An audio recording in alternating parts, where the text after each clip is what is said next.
পিছনের চাকার ডিসপ্লেটা চেঞ্জ হবে, তার জন্য খুলছে। খুব টাইট আছে নাকি, আবার এলএনটি দিয়ে খোলা হচ্ছে। তিনটে মডেল দিয়ে দিলাম কি?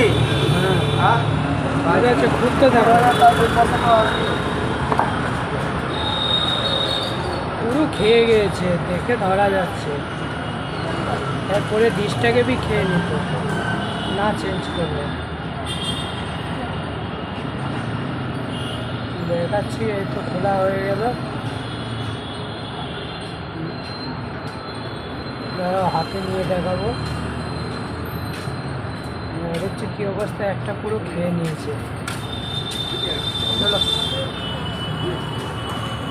Tata, bye bye. Tata, bye bye.